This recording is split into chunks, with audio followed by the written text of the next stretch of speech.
अस्सलामुअलैकुम वरहमतुल्लाह। अऊज़ु बिल्लाहि मिनश्शैतानिर्रजीम। बिस्मिल्लाहिर्रहमानिर्रहीम।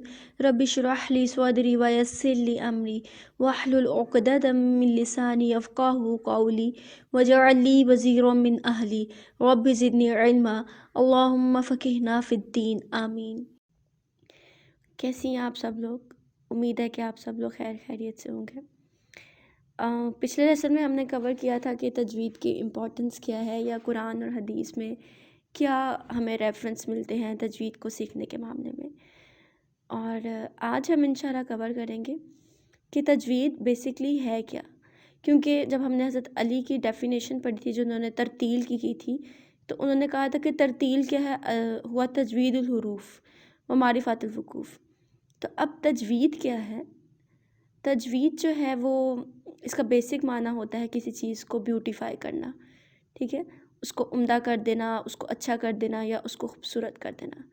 लेकिन अब हम अगर इसको कुरान के माना में लें कि कुरान में तजवीद से क्या मुराद है, तो इसका मतलब ये होता है कि कुरान को उसके जो मखारिज हैं उसके मुताबिक, यानी दुरुस्त मखारिज के मुताबिक और उसकी सिफ़ात के मुताबिक अदा करना।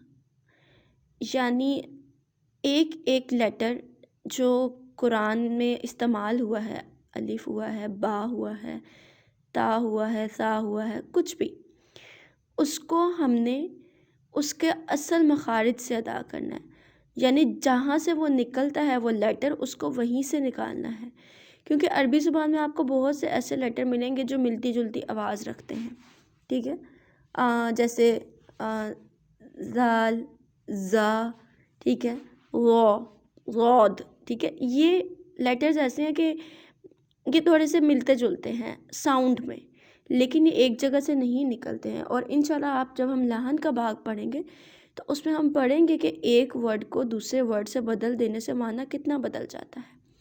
तो तजवीद में सबसे पहली चीज़ क्या आती है? हरूफ के मखारिज, यानी कहाँ से कौन सा लेटर निकलेगा। और दूसरी चीज़, उन लेटर्स की सिफ़ात क्या हैं, ठीक है। जैसे इंसान होते हैं, उनकी कैरेक्टरिस्टिक्स होती हैं। कुछ ह्यूमन बींग्स बाय नेचर बहुत सॉफ्ट होते हैं, कुछ ह्यूमन बींग्स थोड़े से एग्रेसिव होते हैं। इसी तरह ये जो हम कुरान के लेटर्स पढ़ेंगे, इनकी भी कुछ कैरेक्टरिस्टिक्स हैं, इनकी भी नेचर है। कुछ लेटर जो है वो मोटे हैं, ज़्यादा खाना पसंद करते हैं। कुछ लेटर्स जो हैं वो सॉफ्ट हैं, कुछ मजबूती से अदा होते हैं, कुछ मतलब सॉफ्टनेस से अदा हो जाएंगे। तो ये सारी जो सिफ़ात है इन लेटर्स की, इनका ध्यान रखना है और मखारिज का ध्यान रखना है। ये तो हो गई आपकी तजवीद।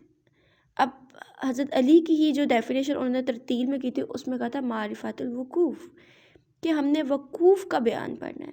यानी अगर आपने किसी जगह पे वक्फ़ करना है तो आप ऐसे ही वक्फ़ नहीं कर लेंगे। आप किस तरह से वक्फ़ करेंगे, किस नौयत का वक्फ़ करेंगे। अगर आपका सांस बार बार टूट जाता है तो आपने वक्फ़ कैसे करना है, क्योंकि आपको पता है कि हमारे दीन में आसानी है। अगर किसी का सांस टूट रहा है तो उसका मतलब ये नहीं है कि वो फिर पूरी आयत, एक लंबी आयत एक ही गो में पढ़ ले। फिर आपने वक्फ़ करने का क्या तरीक़ाकार है। फिर कुछ ये दो चीज़ें हो गई, यानी पहले पार्ट में हम पढ़ेंगे हरूफ जो लेटर्स हैं उनकी हम मखारिज पढ़ेंगे, उनकी सिफ़ात पढ़ेंगे। फिर हम वकूफ़ का बयान पढ़ेंगे। और एक और चीज़ जो हम पढ़ेंगे तजवीद में, वो है रूल्स एंड रेगुलेशंस।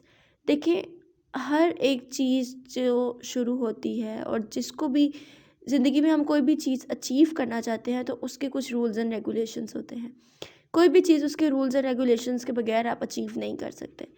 तो कुरान को पढ़ने के भी कुछ रूल्स एंड रेगुलेशंस हैं, और इन्हीं रूल्स में हम गलती कर देते हैं और हमारी कुरान को ओवरऑल पढ़ने में गलती होती है। तो हम फिर इसके अंदर क्या सीखेंगे? रूल्स एंड रेगुलेशंस, यानी कुरान को पढ़ने के कवायद क्या हैं, किस लेटर को किस हर्फ को लंबा करना है, ज़बर को कितना लंबा करना है, ज़ेर को कितना लंबा करना है, पेश को कितना लंबा करना है, खड़ी ज़बर को कितना, मद्दात को कितना लंबा करना है। यानी ये इस तरह के सारे मसाइल हम पढ़ेंगे। हमज़ा आ गया है उसको कैसे पढ़ना है, साकिन आ गया तो उसको कैसे पढ़ना है, दो ज़बरों को कैसे पढ़ना है, नून कुतनी को कैसे पढ़ना है। ये सारी चीज़ें इंशाल्लाह हम तजवीद में कवर करेंगे। और ایک چیز آپ یاد رکھ لیں کہ آپ جتنا مرضی قرآن کو کے رولز اینڈ پڑھ لیں، یاد کر لیں، حروف کے مخارج کو یاد کر لیں، جب تک ہماری یہ چیز پریکٹس میں نہیں آئے گی آپ کو یہ چیز فائدہ نہیں دے گی۔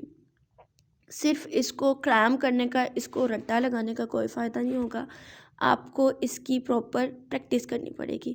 اور پریکٹس کا بہترین طریقہ یہ ہے کہ ایون آپ اس کو ساتھ ساتھ پریکٹس کرتے جائیں۔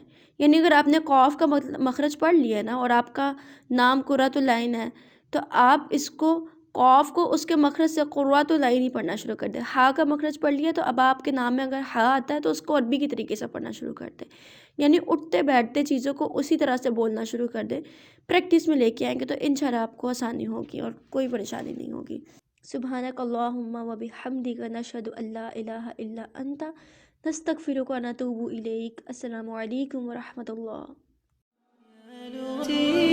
عربية حسبي بأنك منطقي